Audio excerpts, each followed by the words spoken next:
बिस्मिल्लाहिर्रहमानिर्रहीम अस्सलाम वालेकुम वेलकम टू माय चैनल की हालत वाड़े जी तो सबनो जी बड़ा बड़ा बड़ा बड़ा वेलकम है जी। और आज क्या है जी, आज है जी सैटरडे।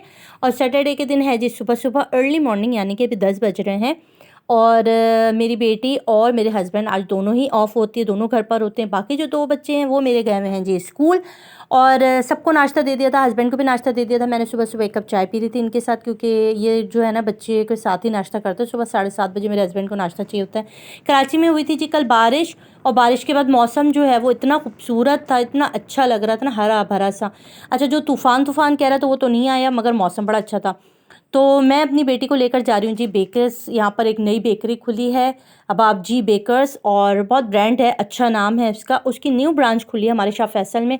तो मैंने कहा चलो भाई ज़रा जाकर वहाँ पे भी चक्कर लगा लेते हैं। और लड़की जो है मेरी बेटी अलीज़े, उससे कहा कि मुझे भी नाश्ता करना है वहाँ का। मैं कहा चलो भाई सारे के सारे चलो, और फिर हम तीनों चले गए और वहाँ जाके हमने जो भी नाश्ते की चीज़ें ली आप साथ साथ देखते हैं। अच्छा, आप लोगों को स्टोरीज़ पसंद आ रही हैं और आप लोगों का बहुत ज़बरदस्त फीडबैक आ रहा है, तो मुझे बहुत अच्छा लगा। सबने कहा कि इस स्टोरी वाले सीज़न को साथ साथ चलाती रहें, और अच्छा लगता है, मोटिवेशन आती है। और जो आप लोग स्टोरी के बाद जो आप लोग कमेंट करते हैं ना, उससे बड़ा दिल खुश होता है। कल जिनके स्टोरी थी, और जो मेरी आंटी थी, वो इतना खुश हो रही थी, इतनी दुआएं दे रही थी कि आप लोगों ने इतने अच्छे अच्छे मैसेज किए ना। उसमें तो कुछ लोगों ने इतने गज़ब के मैसेज किए थे कि मैं आपको बता नहीं सकती। तो यार, इस तरह से अगर किसी की भी स्टोरी आपके साथ शेयर की जाती है ना, तो आप यकीन करें कि ये बहुत ही अच्छा काम है कि आप लोग जो है उनके लिए इतने अच्छे अच्छे मशवरे दे रहे होते हैं। और यहाँ पे मैं एक बात और कहना चाहती हूँ कि अगर आप वीडियो देख रहे होते हैं, चैनल पर नए, तो प्लीज़ चैनल को सब्सक्राइब कर दिया करें, और अगर आप पुराने हैं तो प्लीज़ लाइक कर दिया करें। इससे जो है ना बड़ा ही अच्छा लगता है कि आप लोगों को मेरा काम जो है वो अच्छा लग रहा है। तो आज की भी स्टोरी है और एक रेसिपी भी है, ठीक है। तो साथ साथ स्टोरी भी देखना है और साथ साथ आपने ये भी देखना है। तो यहाँ पे मैं ब्रेकफास्ट लेकर, जो भी लेना है अलीज़े ने वो लेकर मैं घर चली जाऊँगी, और आपको साथ साथ स्टोरी भी सुनाती हुई चली जाऊँगी। यार, ये बड़े मज़े के थे, ये मैंने लिए थे, टेस्ट किया, बहुत ही मज़े के थे। इसको पता नहीं क्या स्विस रोल कह रहे थे, क्या कह रहे थे, इसका नाम था। और अब मैं आपको सुनाती हूँ आज की स्टोरी क्या। यार, आज की स्टोरी मुझसे शेयर की है मेरी एक व्हाट्सएप ग्रुप की मेरी एक दोस्त है, उसने मुझसे शेयर की है। ये उसकी फ्रेंड की स्टोरी है।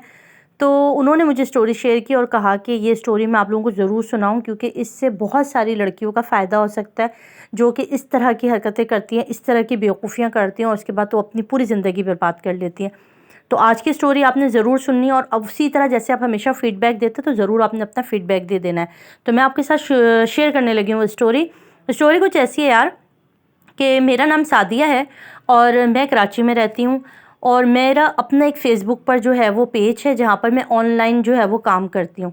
तो शुरू में मेरा काम इतना अच्छा नहीं चल रहा था, फिर आहिस्ता-आहिस्ता मेरा जो काम है, मेरा जो ऑनलाइन वर्क है, वो जो है वो ग्रो होने लगा, और मैंने बहुत ज़बरदस्त तरीके से अपना जो बिज़नेस है उसको सेटअप कर लिया। मैं माशाल्लाह फ़ाइनेंशियली तौर पर ख़ुद इतनी स्टेबल थी कि मैं अपना जो है वो ख़ुद का एक रेंट वाला घर भी अफ़ोर्ड कर सकती थी, और सब कुछ था माशाल्लाह। पेरेंट्स के साथ रहती थी, मगर मैं हर चीज़ अफ़ोर्ड कर रही थी। बहुत अच्छे से मैं अपना जो बिज़नेस है उसको लेके चल रही थी।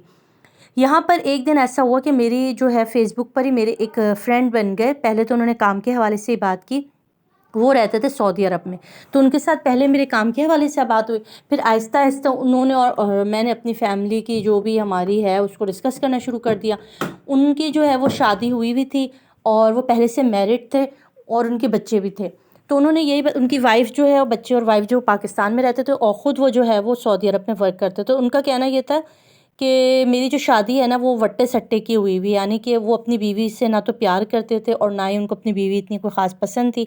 बस क्योंकि उनकी बहन की वजह से उनकी शादी का एक मसला आया था, तो उसकी वजह से उनको जो है उनकी अपने बहनोई की बहन से शादी करनी पड़ी। तो इस तरह से वट्टा-सट्टा हो गया है। तो इस तरह की बातें करने लगे। आहिस्ता-आहिस्ता जो हमारी जो दोस्ती है ना वो मोहब्बत में बदल गई। फिर उसके बाद जो है मैंने अपने पेरेंट्स से बात की कि भई वो उनसे मैं शादी करना चाहती हूँ। तो पहले तो पेरेंट्स राज़ी नहीं हुए, इस तरह किस तरह शादी होगी, और ये कैसी शादी है। तो मैंने अपने पेरेंट्स को सारी चीज़ें बता दी, भई ये इस तरह है, और वो आने वाले हैं, और मैंने उनसे शादी करनी है। क्योंकि मैं फ़ाइनेंशियली काफ़ी स्टेबल थी, और मैं कोई इतनी छोटी उम्र की भी नहीं थी कि जो मैं अपना बुरा भला ना समझ सकती। मगर इस जगह पर आके जो है ना, कहते हैं ना मोहब्बत अंधी होती है, तो वाक़ई उसने जो है मेरी ज़िंदगी बर्बाद की। मैंने उस पे ट्रस्ट किया।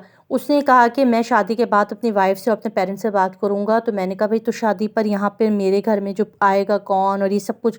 तो उन्होंने अपने एक फ्रेंड और उनकी वाइफ़ जो है वो आए थे उनके साथ, और बिल्कुल सादे तरीके से हमारी शादी हुई। मैंने ही सारी शादी का ख़र्चा किया, जितना भी अपना ज़ेवर, कपड़े और हत्ता कि जो फ्लैट लिया था रेंट पर वो भी मेरे ही पैसों से हुआ। उनका कहना था कि वो बहुत ज़्यादा कर्ज़े में हैं, उनके ऊपर कर्ज़ा बहुत आया हुआ है, वो अभी अफ़ोर्ड नहीं कर सकते ये सब कुछ, और वो सिर्फ़ जो है 2 मंथ्स के लिए कराची या पाकिस्तान आ रहे हैं, तो वो शादी करना चाहते हैं।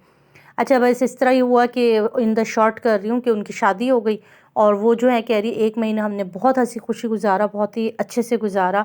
मगर एक चीज़ थी कि जब भी वो जो है ना वो बाहर निकलते थे, मेरे साथ कहीं भी बाहर जाना होता था, तो वो क्या करते थे, पहले मास्क लगाते थे और उसके बाद हेलमेट पहन के जो है ना वो घर से निकलते थे। कहते थे कोई मुझे देख ना ले, ये ना हो कि मेरी पहली बीवी को बता दिया जाए, कोई मसला हो जाए, मैं खुद जाके सब सँभाल लूँगा, तुम परेशान नहीं हो, मैं वहीं जाऊँगा और उसको बता दूँगा ये वे। मैं भी उसकी बातों में आ गई। अच्छा, यहाँ पे यार महीने का शुरू हो तो मैं पहले गोश्त जो है ना वो लाके फ्रिज में डाल देती हूँ, बार-बार थोड़ा-थोड़ा मुझसे नहीं मंगवाया जाता। तो आज सैटरडे था, तो आज ही मेरा फर्स्ट सेकंड डेट है आज मेरे ख़्याल में, तो मेरा राशन भी इसी तरह आ जाता है, गोश्त वग़ैरह भी। ठीक है, ये भी आप साथ-साथ देखते जाओ। तो उनका कहना था कि उसके बाद जो है उन्होंने वो इतने छुपाते थे अपने आप को, इतना कवर्ट करके मेरे साथ निकलते थे कि कोई इनको पहचान ना ले। वो 1 डेढ़ महीना हमने खूब हल्ला-गुल्ला किया, बाहर गए, घूमा-फिरा, ये सब कुछ हुआ। बज़ाहिर सब कुछ सेट था। फिर उन्होंने कहा ओके, फिर मैं वो अपनी बीवी को बताने के लिए उनके शहर चले गए, दूसरे शहर चले गए जहाँ उनके बीवी-बच्चे रहते थे।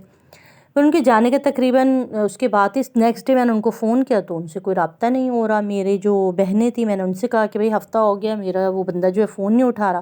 फिर मेरी जो 2 सिस्टर थी, उन्होंने, उनके बहनोइयों ने भी जो है, मेरे बहनोइयों ने भी उनको कॉल की, काफ़ी कुछ उनसे बात करने की कोशिश की, मगर उन्होंने हम सब के नंबर जो है ना वो ब्लॉक कर दिया। तो हमें का बहुत ताज्जुब हुआ, मैं बहुत ज़्यादा परेशान हो गई कि ये क्या, वो ये तो जवाब ही नहीं दे रहे। अच्छा, और मज़े की बात कि वो जाते-जाते जो है ना वो निकाहनामा भी साथ ही ले गए थे, कहने लगा मैं वहाँ जाकर दिखाऊँगा, तो वो निकाहनामा भी अपने साथ ले गए।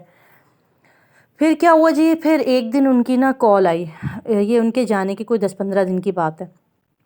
उनकी कॉल आई और उन्होंने मुझसे कहा कि मैं आपसे बहुत प्यार करता हूँ और मैं नहीं चाहता जो अभी मैं करने लगा हूँ। मैंने मनाने की बहुत कोशिश की, मगर यहाँ पर जो है मेरी बहन का घर उजड़ रहा है और मेरी बहन को जो है वो तलाक की धमकी दी जा रही है, तो मैं बहुत मजबूर होकर तुम्हें डिवोर्स दे रहा हूँ। और उन्होंने फ़ोन पर ही उन्हें जो है ना वो मुझे 3 डिवोर्स दे दिए, 3 तलाक़ें दे दी, और कहा कि मैं जो रिटर्न तलाक है ना वो मैं आपको टीसीएस कर दूँगा और आपके जो हक़ महर के पैसे हैं वो भी भिजवा दूँगा। तो मैं इतना रोई, इतना परेशान हुई। उसके बाद उनकी जो दोस्त है वो बताती है कि वो बिल्कुल टूट गई ना, तो उसने कहा कि मैंने अपने पेरेंट्स को अभी तक नहीं बताया कि मेरी डिवोर्स हो गई है। मैंने उनसे यही कहा हुआ है कि वो जो है वो वापस सऊदी अरब चले गए हैं और यहाँ पर नहीं हैं। तो ये कहती है कि वो मेरी दोस्त वो वैसी रही नहीं जैसे पहले थी, और मैंने उसको कहा कि सब कुछ उसने जो है ना तुम्हारे शौहर ने जानबूझ के किया है। तो वो कहती है कि नहीं, उसमें उसका कोई कसूर नहीं है, वो मजबूर हो गया अपनी बहन के हाथों।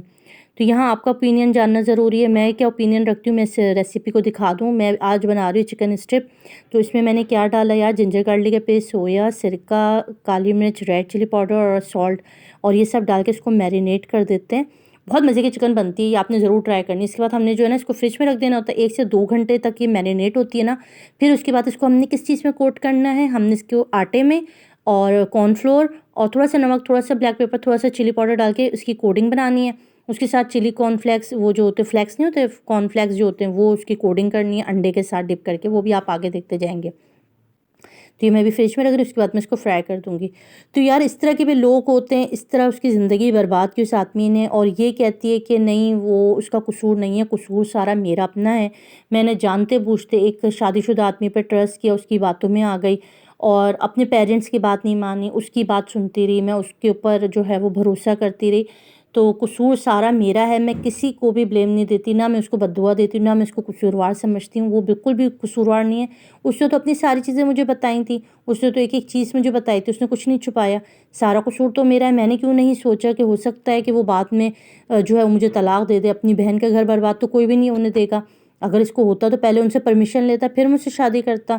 तो ये सारी सिचुएशन है, अब मैं उसको कसूरवार नहीं समझती, सारा कसूर मेरा है। तो वो मेरी दोस्त जो है अब बहुत टूट-फूट गई है और उसकी ज़िंदगी हो गई बर्बाद। तो वो कहती है अब ये कि यार इस तरह की चीज़ें ना, अब अल्लाह करे और कोई लड़की इस तरह बेवकूफ़ ना बने जैसे मैं बेवकूफ़ बनी, या मेरी जैसी बहुत सारी लड़कियाँ हैं जो इस तरह से अपनी ज़िंदगियाँ बर्बाद कर लेती हैं। जितना भी हो ना, पहली बीवी होती है। लोग इतने आराम से पहली बीवी को नहीं छोड़ते, और अगर ख़ानदान से आई हुई हो तो बिल्कुल भी नहीं छोड़ते। सेकंड को छोड़ना आसान होता है क्योंकि वो खुद से आई हुई होती है, उसको छुपाया हुआ भी होता है। तो आपका क्या कहना है इसके बारे में मुझे जानना बहुत ज़रूरी है, आपने ज़रूर कमेंट करके बताना है। और ये रेसिपी आपने मस्ट ट्राई करनी है, बड़े मज़े के कुरकुरे बनते हैं। आपने इसको जो है वो बच्चों के लंच बॉक्स में भी डाल के दे सकते हैं या चाहे तो आप शाम की चाय के साथ भी खा सकते हैं। इसका मैं क्या करती हूँ पता है, पराठे बनाती हूँ, उसके बीच में इसको रख के ना फ़ोल्ड कर देती हूँ। उसमें चाहे तो आप थोड़ी-सी चटनी वगैरह भी डाल सकते हैं, बड़ा ही लज़ीज़ बनता है। चाहे तो आप चीज़ डाल सकते हैं, चाहे तो इसके अंदर आप सलाद का पत्ता रख सकते हैं। तो बहुत मज़ेदार और ज़बरदस्त किस्म की रेसिपी आज मैंने आपको